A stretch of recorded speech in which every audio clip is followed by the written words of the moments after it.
Maintenant, on va développer cette idée de plus en plus pendant cet après-midi, et j'ai des fichiers que je vais vous donner qui vont vous aider à structurer ça, donc qui vont représenter ça. Donc n'ayez pas peur que ça va devenir tellement compliqué que vous n'allez pas pouvoir suivre. Je vais vous donner ça, mais pour l'instant j'attends juste encore quelques minutes pour que vous restiez avec moi, parce qu'une fois que je vous donne ces feuilles, je sais que vous allez tous être complètement accaparés par ça. Je sais que vous avez tous été des bons élèves.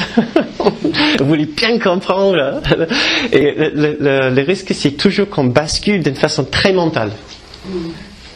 D'accord? C'est toujours le risque. Maintenant, j'ai créé ces supports pour que quand vous partiez d'ici, vous emportiez avec vous une empreinte, une image de ce que vous avez fait, parce qu'il y a une logique derrière. C'est pour vous aider à savoir ce que nous sommes censés faire selon un cours miracle et pourquoi, ce qui est essentiel. Mais le risque, c'est toujours que le processus devienne trop mental. Ouais. Et il y a beaucoup de personnes qui me l'ont dit par rapport au cours, que c'est quand même très mental, c'est très intellectuel, il y a beaucoup de concepts, etc. C'est pour ça que j'essaie maintenant d'aider les gens à savoir qu'il y a effectivement une structure, et la structure nous aide à comprendre les pratiques, à savoir pourquoi nous avons ces pratiques et pourquoi nous devons les faire si nous croyons en le message de ce cours. Donc, voilà le feuille que je vais vous donner tout à l'heure. Maintenant, cela dit, j'ai dit qu'il ne faut pas qu'on soit trop intellectuel et mental. Bon, ça n'empêche, on va faire quelques concepts. Je vais vous donner un peu plus de cette structure. Si nous imaginons les qualités qui existent dans cet magnifique état que nous appelons ciel, réalité, je vais vous donner les trois sur lesquels repose la totalité de la philosophie du cours. Ce n'est pas très très mystérieux. Est-ce que j'utilise une autre couleur? Ça semble très très intéressant. Poupre, on ne voit pas souvent ça. J'adore le poupre. Oui, on y va. On va dire au ciel, entre guillemets, il y a trois caractéristiques. Je vais vous les expliquer. Il y a un état d'unité, c'est-à-dire que l'état de la perfection n'est pas un état où il y a des divisions. Il n'y a pas un état où il y a une partie qui est suffisamment distincte de l'autre qu'on puisse dire, voilà, il y a une différence entre les deux. Tout est absolument pareil, même si c'est d'une vie éclatante et éblouissante. À l'intérieur de cette vie, il n'y a pas de différence suffisamment distincte pour qu'on puisse dire il y a une partie, il y a une autre partie. C'est d'une unité parfaite. Tout est pareil, jointe en un. Comme l'auteur du cours ne trouve même pas les mots, et il dit à un moment, comment est-ce possible que vous, avec un esprit éclaté, peut comprendre la nature de l'unité totale, de l'unité absolue? Il dit c'est pas possible. Les esprits, nos petits esprits ont été fabriqués justement pour exclure l'unité. Par la suite, bien sûr, on essaye de comprendre l'unité à partir d'un esprit fragmenté. Et voilà, on se creuse les neurones et ça chauffe et ça crame quelques circuits et on n'arrive toujours pas vraiment à saisir ce que c'est la nature de cette réalité totalement unie, parce que tellement nous sommes identifiés avec quelque chose qui ne fait pas partie de cette unité, qu'on pense qui ne fait pas partie de cette unité. Donc on essaie de comprendre quelque chose mais qui exclut ce que je pense être. Alors, et ça va pas. Ça va pas. Donc, unité. Une autre condition ou qualité de cette magnifique condition de réalité, c'est une condition d'innocence. Et là, c'est un mot encore. Les mots sont juste des symboles. Les mots sont juste des symboles. Et ce mot ici, c'est le symbole de tout ce qui est la qualité du ciel, de cette perfection autour de nous.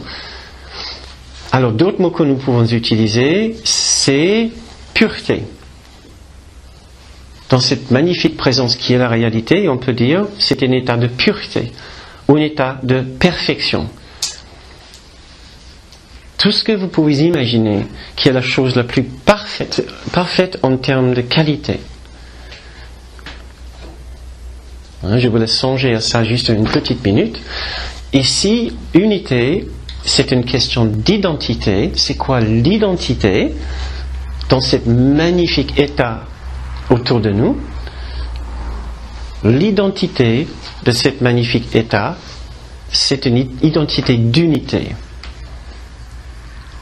C'est qu'est-ce que c'est cette réalité? C'est un état d'unité. L'innocence, pureté, perfection, c'est une façon de décrire le ressenti de cet état. Innocence, pureté. Est-ce que vous avez d'autres mots? Vous pouvez m'aider avec d'autres mots. Qu'est-ce que ça évoque pour vous? Innocence, pureté, perfection. Je ne sais pas s'il y a d'autres mots qui viennent à votre esprit. Et la dernière qualité, c'est un état de plénitude. Un état de plénitude. Par plénitude, nous voulons dire qu'à l'intérieur, une fois que nous avons regagné ce magnifique état de réalité, nous constatons une absence totale de besoin. Il ne manque de rien.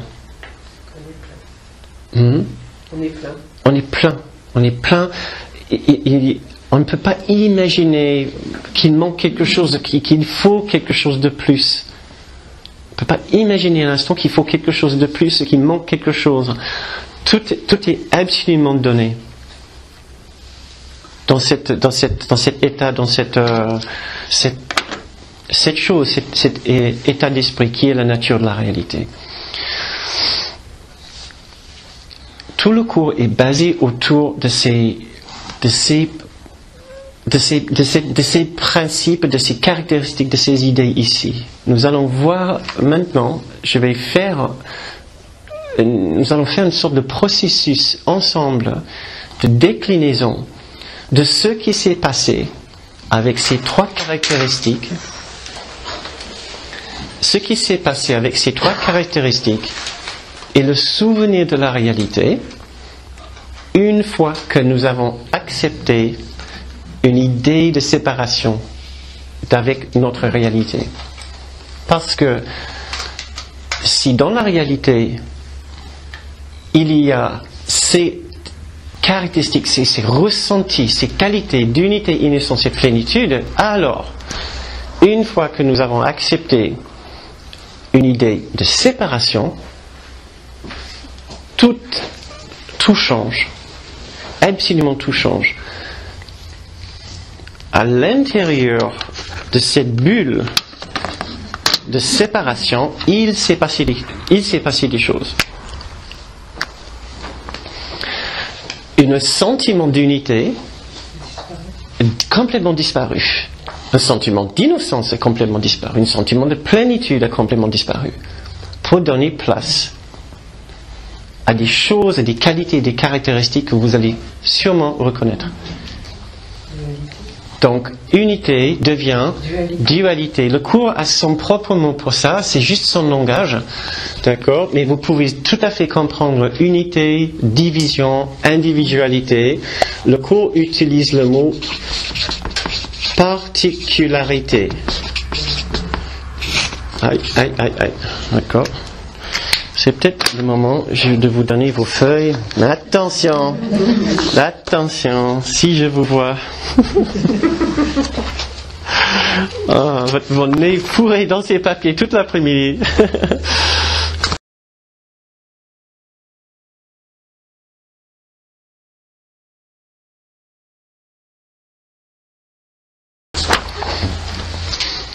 Alors, vous allez reconnaître déjà quelques termes que je vous ai mis sur le grand tableau. Réalité, amour, ciel, que vous trouvez en haut et vous trouvez en bas. Super. Merci.